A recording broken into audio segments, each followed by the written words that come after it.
Hello and welcome to the most recent episode of the Real Film Podcast. My name's Phil. And I'm Corey. And today we're going to be reviewing Pixar's newest film, Soul, which was added to Disney Plus on 25th of December 2019, which is quite an interesting phenomenon, really. I mean, like, just before we go into the actual, like, full review itself, it's been quite interesting with all these sort of digital releases coming out and seeing them work quite well. But I just want to say I'm really glad that this didn't do the same thing as Mulan and have that premium price tag added on top. You know, Mulan was sort of £20 extra on top of your Disney Plus fee to watch Mulan. And I have no idea why they did that. I'm sure that it didn't make them enough money to warrant it because, you know, Soul has had so many people watch and review it, and I just feel like that it was probably a waste of money for a lot of people to do that for Mulan. But anyway, We're not talking about Mulan. We're talking about Soul. Thank God. Yes, thank God. Now, Pixar do have a really strong track record when, you know, that they've only had a couple of misses in their entire career of Cars and Cars 2 and Cars 3. But not just that, they've had some really not just like really great films, but like animated films, but some really great films that hit on, you know, some really incredible emotional levels. And one that you and I always go to is Inside Out, and this is directed and written by the same guy who did Inside Out, Pete Docter, but it's also got some really interesting other people involved. It's got the guy who wrote One Night in Miami, which you also saw. I missed it, but you saw at the BFI Film Festival, didn't you? Yeah. And I think it's one of the reasons why Soul has so much life and character in the moments on Earth. So, just spoiler alert, we are going to talk about a lot of spoilers in this review, so if you haven't seen Soul, go and watch it, then come back to this. But essentially the premise comes from Jamie Foxx playing this almost wannabe jazz musician. He's a middle school teacher who's struggling to find his break. He finally finds his break with this really talented female musician, Dorothy Williams, I think her name is. And just as he's, you know, head held high, great, I'm going to go back and do this incredible thing later this evening, he falls down a pothole and dies. He then finds himself on this sort of moving staircase up to the great beyond. He's not ready to go, though, so he decides to break free and ends up in the great before, which is where souls get their personalities before going down to Earth. He then meets 22, which is voiced by Tina Fey, a soul that's been around for a very, very long time and can't find their spark, the thing that, you know, finishes their badge, as it were, to go down to Earth. And he sort of pretends to be one of these mentors to, you know, help 22 find their spark, and then he's going to take the badge and go back down to Earth. It's quite complicated for a kid's film, quite a lot going on, but once it actually gets into it, I do think it's got, just as I said, so much life and so much character and everything in it. I think it's got a really great visual style on The Great Before and that, but I think I actually preferred it when it was on Earth.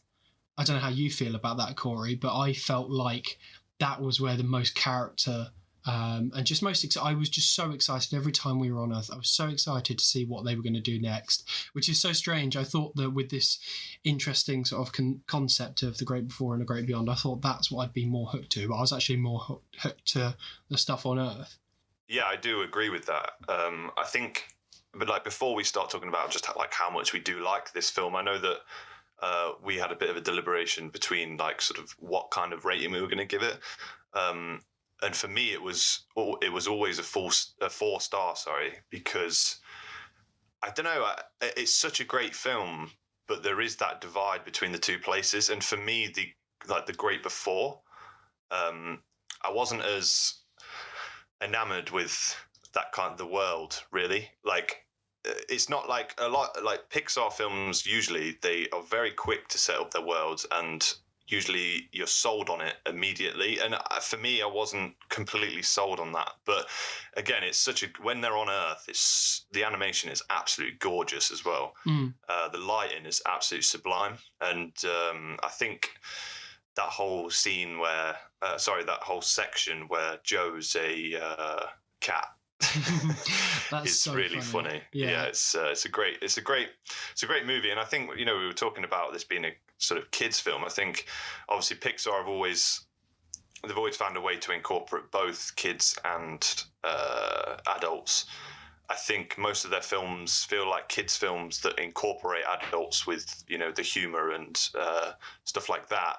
This one feels more like thematically it's aimed at adults. I can't imagine many kids having, the existential crisis that we feel after we watch such a film. But there is a lot for kids to take away from it. I mean, the whole, a positive of the world they've built with the Great Beyond and the Great Before is that it's a very attractive visually to a child. It's kind of the part of Pixar films that feel like the kids' part, basically. But yeah, it's all gorgeously animated. There isn't that much of a divide between Earth and these places. I think it's very consistent as well. I just think for me the world building I wasn't as sold on as I am with other Pixar films. That's probably the only thing that I thought was wrong with the film, really. Yeah. No, I understand that. I do. So I agree that the Great Before and the Great Beyond maybe not the Great Beyond, because you don't actually end up seeing it. You only see the staircase up to the Great Beyond, but you get really into the minutiae of the Great Before. And I do agree, it's interesting and it's different, but it's not as engaging, I think, as the rest of it. I think a lot of that comes from the fact that you've got these the souls are like these blobs. So if anyone's seen Over the Moon, which is that Netflix animation, they have these little blobs on there too, and they're sort of vaguely similar in style, where they just sort of don't have anything interesting about them. I know that's kind of the point, that these souls haven't found their personality, they haven't found their character yet, but it does mean that it's not quite as interesting to look at. But again, I do think that's kind of the point, because the whole thing of Tina Fey doesn't want to go down to Earth, because that's where all this you have all this smelly stuff, you die, and you're like, but when you're the soul, you just have this unlimited amount of time to do whatever you want, and you can do whatever you want with it. But it's when they go down onto Earth and they find their spark for life by just living. It's just the smell and the taste and the touch and everything, that's what gives them the life. So that sort of makes a little bit of the divide sort of not as engaging for the Great Before. I do understand what you meant as well by this being the themes being more sort of leaning towards adults. I do disagree slightly though, because I think that this does what other Pixar films do really, really well, and it talks about quite complex themes in a way that kids can relate to. So although there's a lot to be said about the existential stuff about, Joe, struggling to find, his purpose in life, and he kind of doesn't feel like it. Especially there's that bit when he's going through, all the moments in his life, and it's a little bit sad and depressing because he realizes he hasn't left much of a mark. But what I actually think it has for the younger audiences is that for me, I came out thinking that it's essentially saying that it's fine to not know what you're going on to do, and just to enjoy the little things, which I think when you're a kid, especially when you're growing up, it gets to a point where you start having to choose what you're going to learn at school and what things you enjoy the most, and your parents, your teachers are like asking you, what do you want to go on and do in your life, and you've got to make these decisions so early on. But what I felt like this film was saying is that it doesn't matter really what that is, just make sure you're enjoying the little bits, because whatever that is, that's what's giving you meaning, that's what's giving you the sort of almost purpose to be there, is just to enjoy the things around you. And I do think kids will get that sort of little message away from it, that do just enjoy the little things. You don't have to worry about all this big existential stuff just yet. which I think is an important message for kids sometimes, because I say there's so much pressure on young people to decide what they're going to do.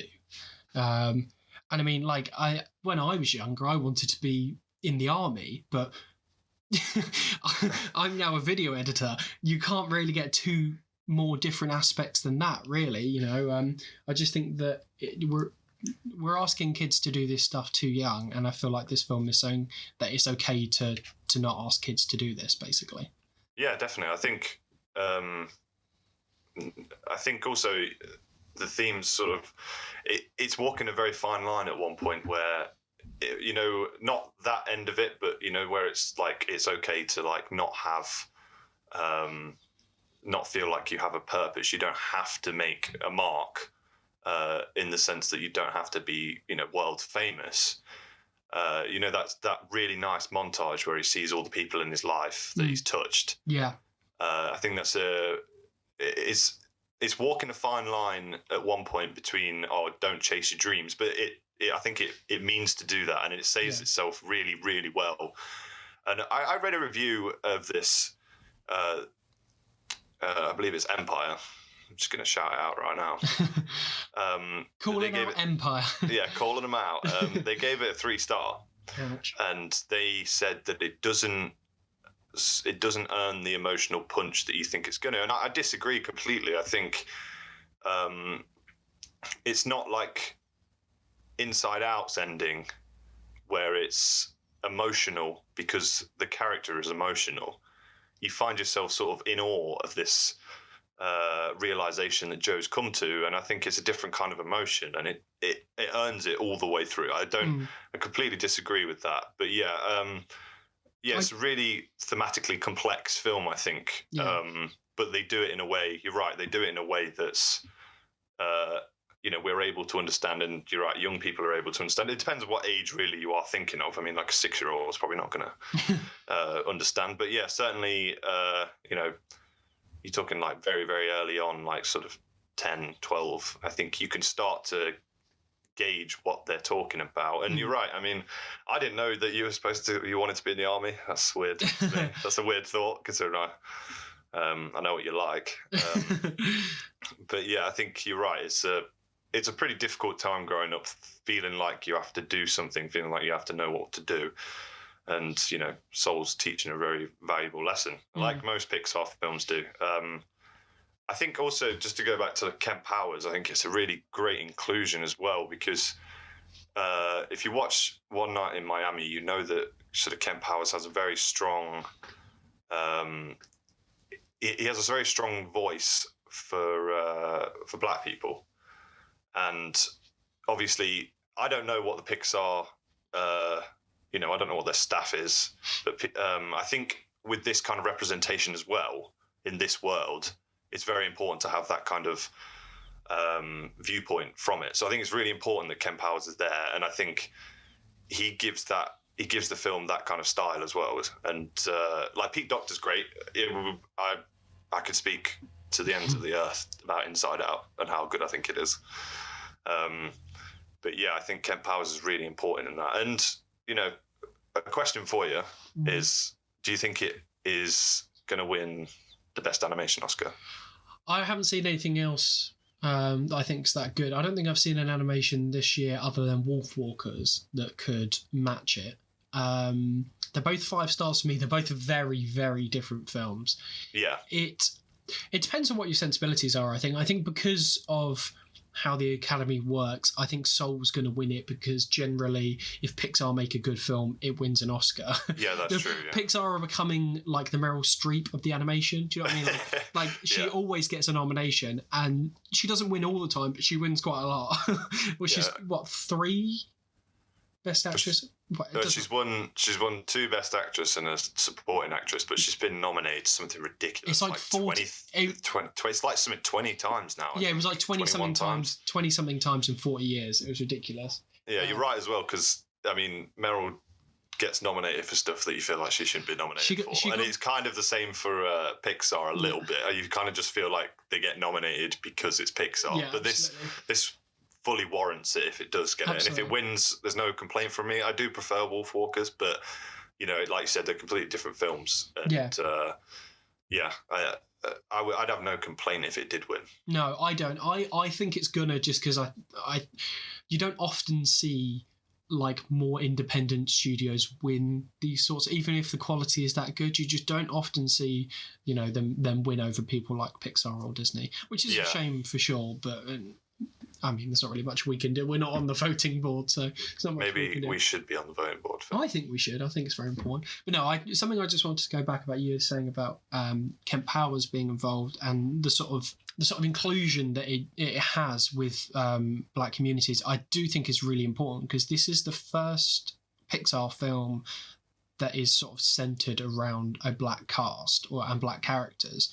And black culture, because I think there's two absolutely standout scenes for me in this film, and probably my favourite is the barbershop one, the one where he goes in to get his hair cut, and I think I use these words a lot in my review. There's just so much life and character, and I don't really know how else to describe it. It's just absolutely brimming. Like, everything feels so authentic and so real. Like, it just feels like you're listening in on real things that are actually happening, and I don't think anyone is skimped out on, like, in a lesser film, the barber would have just been a caricature kind of funny guy. You'd have a few laughs and then it'd be done. But that actually becomes like the heart of the film, that scene.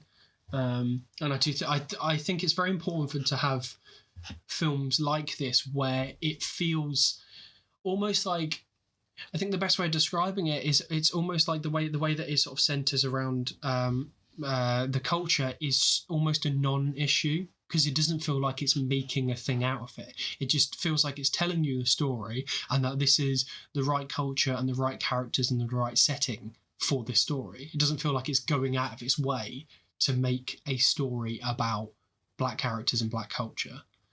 I think that's absolutely the right way to go about it. So I think the only other thing I was going to say before we sort of wrap this up is, although the visuals might not grab us in The Great Before, and it's not quite as it's not quite as impressive in terms of world building everything as Earth, I do think there's some really, really funny moments and some really funny characters in it as well. So you have these sort of, I think they're called soul counselors, which are these people that sort of herd the souls, and they sort of get out these mentors to help the souls learn about life and get their spark. And I honestly, I think they are so funny and so well casted. I'm trying to think. The one that I found the most hilarious was, they're all called Jerry, apart from one that's called Terry. And Terry was actually the one that I ended up finding the funniest, because it's the one that's got is doing the count of all the souls going through the Great Before, and they lose their shit when they notice one is missing, which was obviously Jamie Foxx's character. Terry's voiced by Rachel House, who's in pretty much every one of Taika Waititi's films. Yeah. And I just think they're all really, really funny.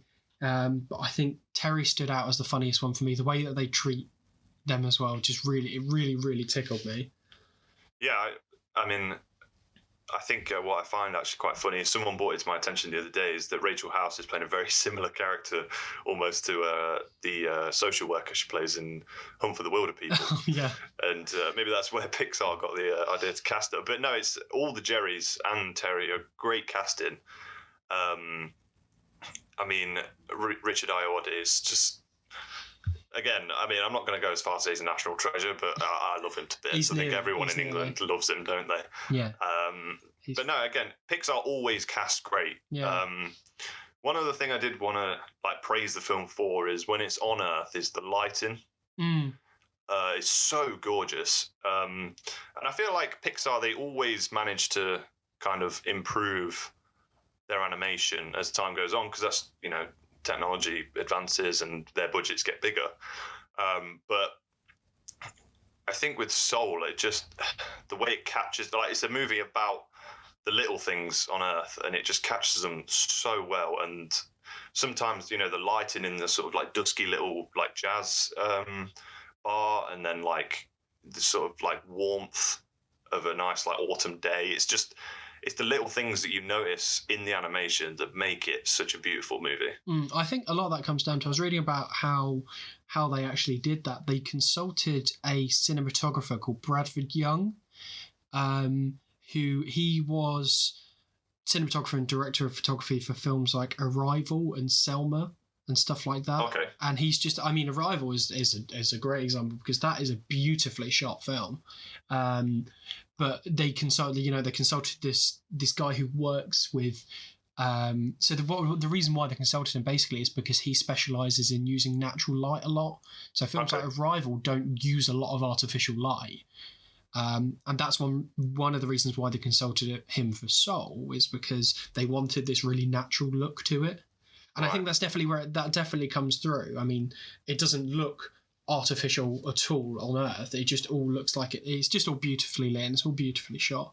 Yeah, definitely. Yeah, I just wanted to. I just think that was quite interesting that they, consulted him as well. You couldn't help bringing up Arrival, could you? I just like Arrival. I just really like Arrival. I think that's probably all we've got to say on it for now, though. So, do you want to? Have you got any last sort of words as to why you're giving it the star rating you're giving it? Well, I stick to a 4. I think when I watched it, it wasn't. I'm always going to refer back to Inside Out. I don't want to make.